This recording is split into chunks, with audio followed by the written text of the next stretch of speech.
The last resort, the last resort. Let's dive into the backlash, the aftermath of last week's episode when, well, Thais decided to get rather physical with Shekinah, so much to the point that Shekinah then decided to say a comment that definitely had the internet thinking, what the F? Are you a racist? Are you xenophobic? What is your deal? So let's dive into what happened this week, folks. It sounds awful in an environment that a lot of immigrants there, but I know she kind of didn't mean it that way. At her first. I'm not supporting this. Yeah. Thais attacked me, and in the heat of the moment, it just came out. And I didn't mean... In the heat of the moment, it just came out.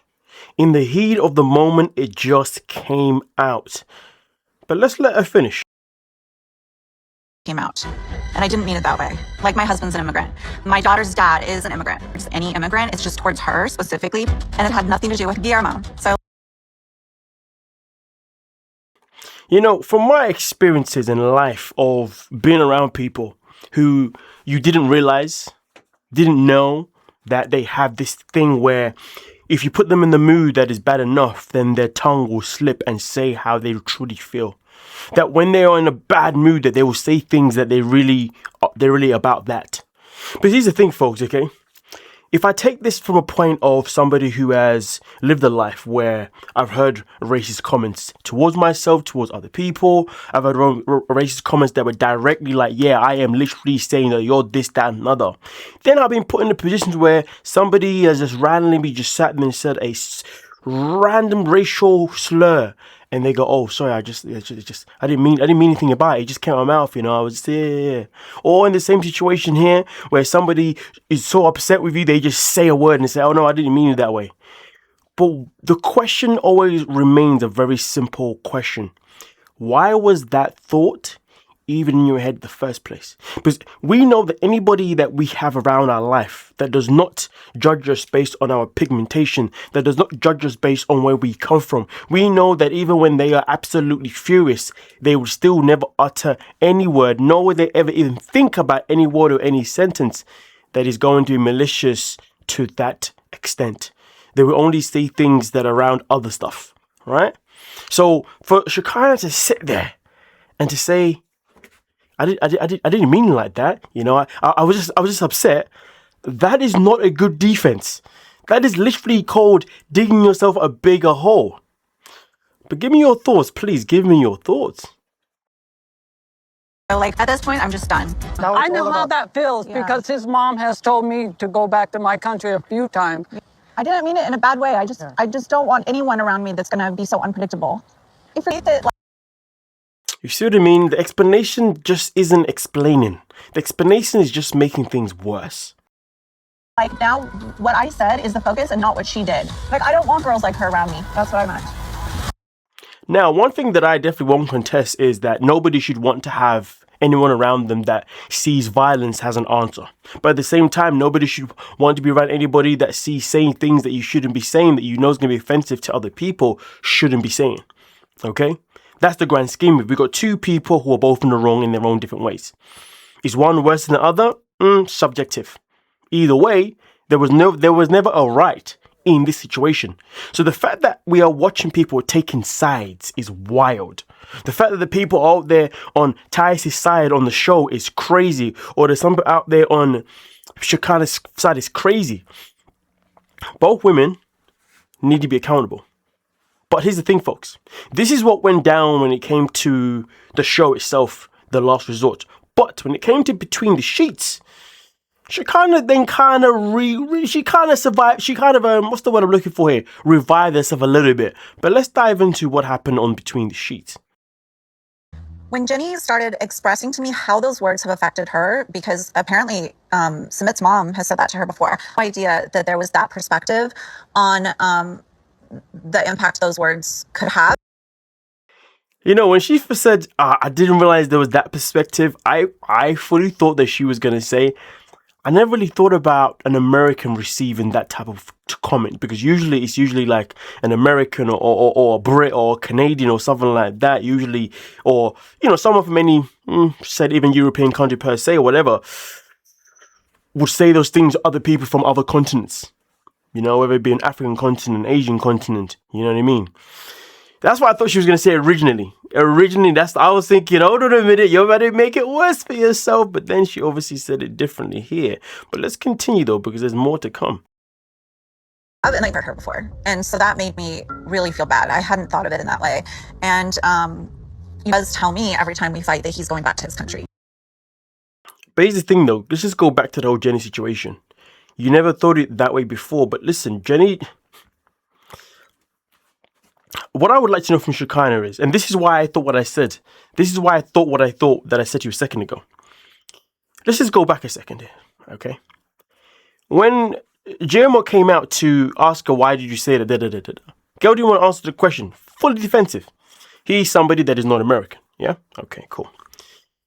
Now, anybody else that has questioned her and said, why are you saying these things? Her answer has been the same as, well, because that's how she made me feel. But the second that an American like Jenny says, well, I've had this said to me before from Summit's mother. I didn't like it. It doesn't make me feel good. All of a sudden, now you understand the impacts of the phrase? Isn't that quite interesting though? It is quite interesting that sometimes, depending on who, two people can tell you the same message. But you're only going to listen to one of them. The one that you actually like or the one that you favor for whatever reasons. That's something that I definitely was never going to allow to go over my head. But let's continue though. Let's see what else is in the rest of her, bag of reasonings. Every time we fight that he's going back to his country. And he does tell me every time we fight that he's going back to his country. And so I just didn't see it as like a bad thing. It's like, I'm getting away from you, because that's the way that he means it when he says it. He means I'm leaving you. I'm getting away from you. Now, to be honest with you, if she had come out with this reasoning from the very beginning, I don't know if people would have been would have given her more leeway. People would have been like, okay, I can kind of understand it, because to be fair, there is a point behind it. If every time they argue, Sarpa's like, well, I'm going to go back to my country, right? Obviously they know that he's saying it in terms of the fact that I'm getting away from you because I'm going to that country. But there is still a fine line, or maybe even still a big difference between somebody saying, well, I'm just going to go back to my country because that's his home. But let's say Sarpa wasn't from Turkey, right? Oh, no, let's say he's from Turkey, but he was born and raised in America. He's lived in America and they met in America. To be fair, it doesn't even have to even be born in America or even raised. Just that they met living in America. Then they were about to break up. It will be normal for him to say, I'm just going to go back home. I'm done with you. That home could be anywhere within any state, right? But because obviously he's from Turkey, of course, when he says I'm going to go back home to my country, because that's where his family and friends are. My point being is that at first I thought to myself, maybe that's actually a good reason that she's given here. Maybe she's saying because this is what he says, so this is why she said that. And to be fair, subjectively, it could still be a good reason within the context of what she's explaining it to be. But she also has to understand the only reason why Sarpa says that is because Turkey is his home, because that's where he was born and raised and all his family friends are. If he was born and raised or just moved and you met him living in New York or LA or Miami or whatever, he'll be saying, well, I'm going to go back home to New York. I'm going to go back. Do you see what I'm saying? So that's where there's a flaw in that. But at the same time, do I expect Shekinah to be that intelligent? To be as intelligent as what I'm saying right now? Probably not. So the question is though, because of the type of person that she is, do you think that reason that she finally gives at the end of her saying, well, Sarpa says this to me all the time, so it was whatever. And also, do you think that reason is justified? As well as also, do you also find it quite interesting that when Jenny spoke up and said, well, I've heard it myself and I don't like it, Shekinah was more inclined to want to listen differently and understand the impacts of the statement rather than what everybody else is trying to tell. But to be fair, I will say this though. How you say something does matter. With Jenny did say it in a much more calmer, cool, peaceful way. Everybody else was definitely going at her throat. And I do understand that a lot of us can shut down when people are going down our throat. Either way though, give me your thoughts on the matter itself in particular. But now we're going to move on. Still regarding we're still in the conversation of Thais versus Shekinah. But this is something that was said by Patrick that was then also reacted to by Sarpa and Shekinah. I can't believe she said it to you. I'm proud of you. I'm proud that you stuck up for yourself. Proud of her? She's attaching to another person, you are proud of her. Vaginaholic. They see something to not lose her. Whatever she does is correct for him. Now, Patrick is definitely wrong. You cannot sit there and say that you're proud of your woman for putting her hands on somebody else. You should be telling her, listen, violence is not going to solve anything. If she's going to say something, listen, I'm happy. Listen, if he said, I'm happy that you came in and defended me, I really appreciate that, but I would prefer if you didn't get violent. I prefer if you use our words. Because at the end of the day, the reality is this: what partner wants their man or woman getting physical? If you are in a relationship with somebody and they want you to get physical, you shouldn't be with that person, whether you're a man or a woman. Because at the end of the day, that physicality isn't going to resolve anything. And to make things potentially worse, that physicality could end you up in jail, end you up with a criminal record. Anything can happen, because sometimes in life you can be physical with someone and you won't even recognize that person may be the kind of person that's going to report you. See, I grew up in an era where, in an area where if you had a fight, it was a fight, that's it. We're fighting, that's it. No one's reporting anything. That's what it was. But then when I met my ex, there was a time I was like, this guy needs to get it, Bah. She was like, no. But what if he was to report you though? You know what I'm saying? We're talking like 10, 14 years back now. You know what I'm saying? Maybe more, you know what I mean? And I was like, but why would they report me though? You see, product of my environment, product of her environment. You see what I'm saying? So I like the fact that I met someone in my life that understood the potential repercussions of that. If I had met someone who I was in a relationship that was from the area that I was from, who knows? They'd probably be like, yeah, go get them. You know what I mean? Potentially. So really and truly, Patrick should be doing better. Listen, maybe he's a part of his own environment. I don't know. But at the same time, though, he's in his 30s. I'm in my 30s. I've grown up to understand better. It's not like he's in his early 20s, you see what I'm saying, where he's still maturing. Nah, he's a father now. Businessman. So really and truly, he should not be encouraging the violence from his wife. He should be letting her know that I appreciate it, but next time let's not get into that. And then do you know what makes the thing even more ironic?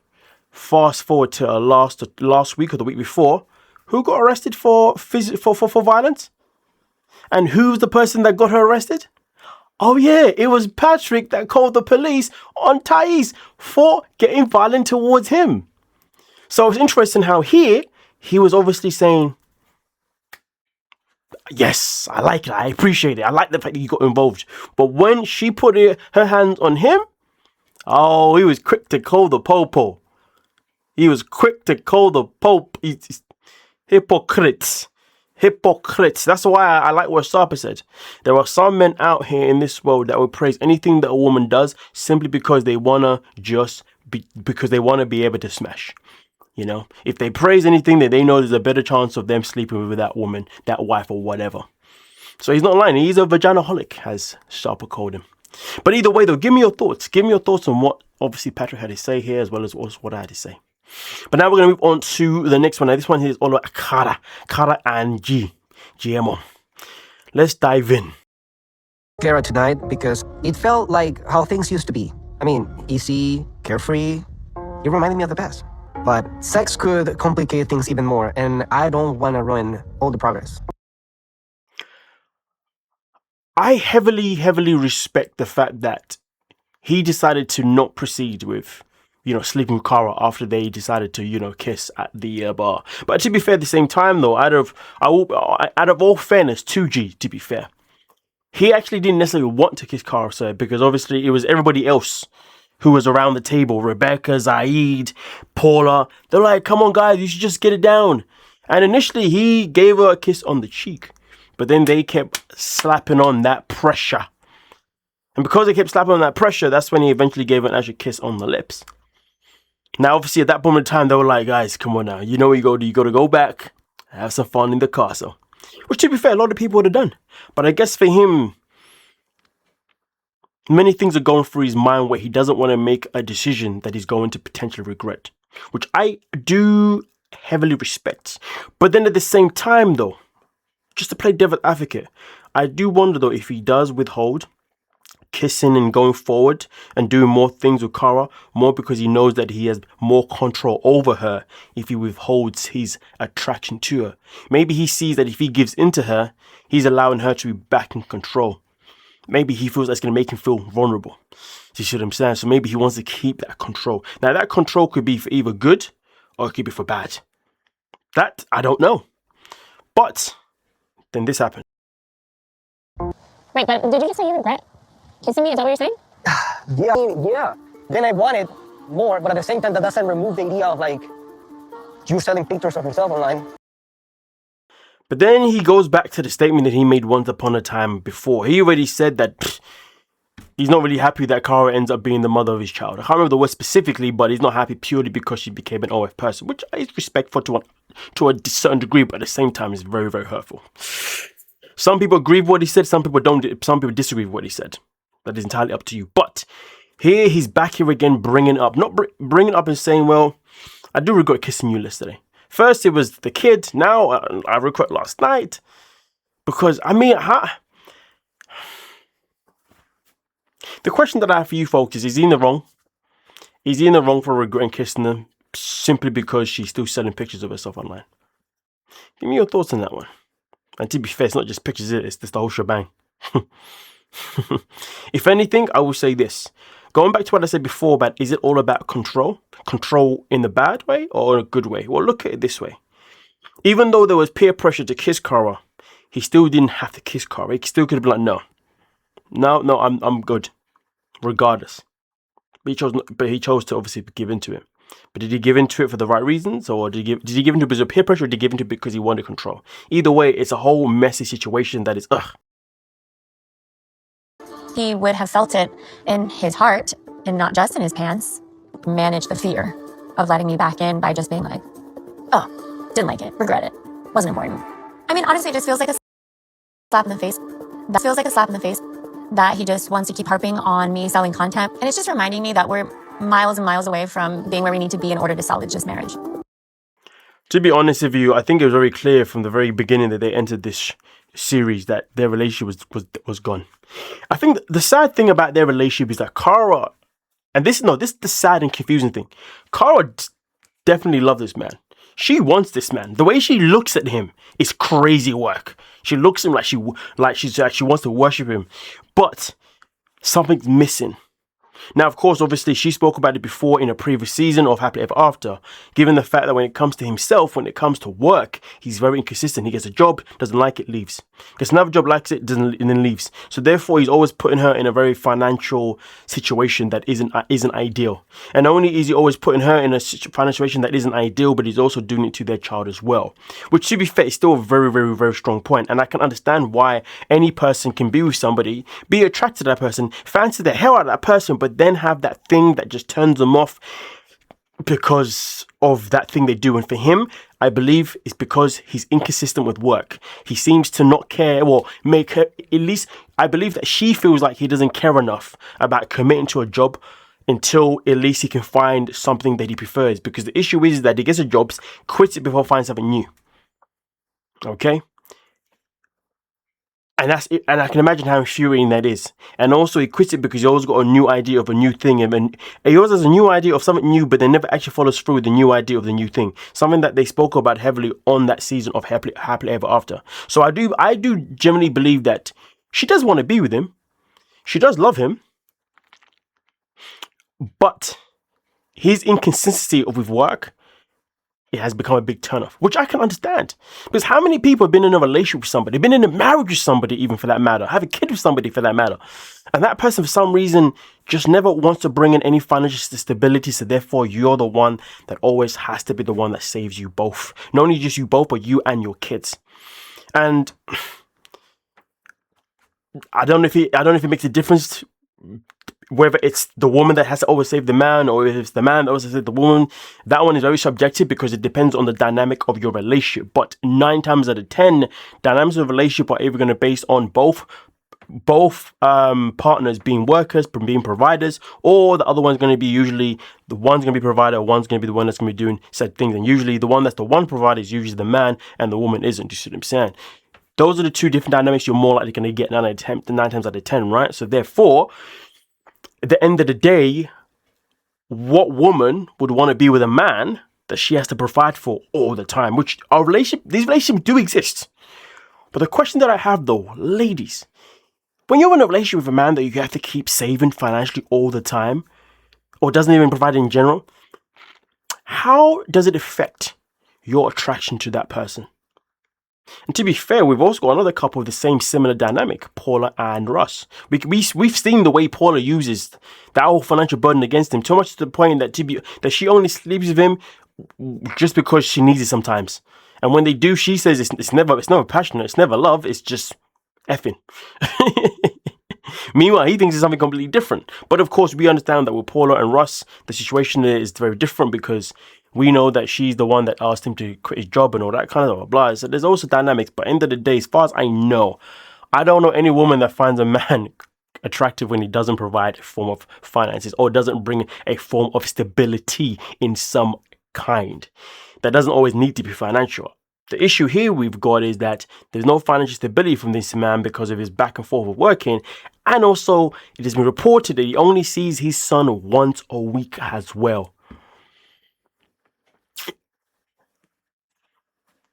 I already know who the bigger problem is in this relationship, but hey, I'll let you guys let me know who you think. But there's also this part as well. Let's dive into it. And this one here is all about Paula and Paula's thoughts about G wanting her attention, allegedly so. Of Pao and Russ discussing Guillermo's wandering eye. Yeah, that was weird. And I go, did you notice that? I feel That was weird. Yeah, I watched. he was like, oh, I'm gonna kiss him, but he's staring at me like, Yeah. Or, like even at the when you spoke to me in Spanish, like at the sex therapy, it was like this weird reaction. Porque rico cuando estás mi papacito. It's funny because Russ is saying that he's already seen this behavior before from Guillermo. Interesting. Oh my God. Guillermo's sweating. That was like looking, and why I was looking, because it's like it Before we even get into why he was looking, the simple question for Russ is this. So if you've noticed that there's a potential other man who's giving your woman attention, why did you not speak up about it before? That's what I want to know. Why did you not, interesting. Just interesting. Says a lot about him. Says a lot about his character. she felt like a bro to me on the way that we were speaking. Some connection that I could have with a pal, for example, is just because we come from the same place, basically. Good way with her. To be fair, it is known for some people that when they do come across somebody else who is from their motherland in a foreign country, they sometimes want to connect that person because it makes them feel like they're home. At least it makes it feel like as if I'm not the only one here. So what he's saying, there's probably a lot of truth behind it. That's the thing. And if I was looking at her when because I didn't want to look at Kara. Like, What you're saying now makes so much more sense than like what we thought. Yo, like he was talking with someone, he was like, yeah. And I'm like, man, like, no. He wasn't looking at my boobs. Before we get into what Paul has to say there, something crossed my mind. I think the reason why Paul has wanted to bring it up so much to Russ specifically, and to bring up to him privately, and to not make a whole scene about it, is because she was trying to get a reaction from Russ. She wanted to see if it was going to make him, feel a little bit jealous. If it was going to make him up his game, Maybe look at her the way she says that Gio was looking at her, Maybe just be like, nah, oh wait, what? Did this guy? Nah, in the case, I don't believe that she wanted Russ to go and do anything or to speak up because she knows that he's not going to do that. It's clear he's not going to do that. She just wanted a reaction. I feel like Paula does love Russ, but they said this before in the beginning of the season, pretty much. The issue with Russ is he doesn't know how to act. He's just too blasé. He's just too like this. He's too much of a doormat. Let's put it that way. If Russ was just a man up, put it, just stand on business, just let her know about how he feels about certain things, how he wants her to behave, and just to pattern up her behavior in certain ways. I promise you now, she would be turned on like no tomorrow because she wants him to put up a battle. She wants him to put her in her place, but he needs to be good. He needs to be firm. He needs to be one of those ones that she's like, oh, okay. I don't know who who annoyed you today, you know, but okay. Okay. I can do that. Yeah. You know what I'm saying? You know that one. Ladies, I know you know what I'm talking about. When you don't see it coming. When you don't see it coming, you're like, who? And you know when women, ladies, you know you get that reaction, you're like, who the hell does he think he's talking to? But you know what though? Continue, because I'm feeling a little something right now. She obviously doesn't have that, and she wants it from him. That's all Ross has got to do. Just stand on business. Say to her, listen, I'm gonna go out today. I'm going back to my old job. I'm gonna go do this and that, and you ain't saying nothing. So I'm the man. Say something. But here's the thing though, she's obviously doing it because she wants a reaction of him to be like, okay, you know what? When we get back to our room tonight, yeah, I'm about to show you that I'm your man. And that guy needs to F off. You know what I mean? But nah, that reaction was never gonna come because Ross is too much of a puss. I would let it pass, but he was looking at my eyes, so that's more penetration. Amiga, your boobs are out. Look at them, they're so pretty too. I'm glad, yeah. It's big. Ross, why are you not looking at Pao the way I was looking at Pao to make her feel attention? Yeah. Huh? She wants attention. Literally, that's it. Pao is such a simple woman to read. Oh my gosh. She's not even complicated like that. She is the way she is because he allows it to happen. But she wouldn't be that way if he didn't allow it to happen.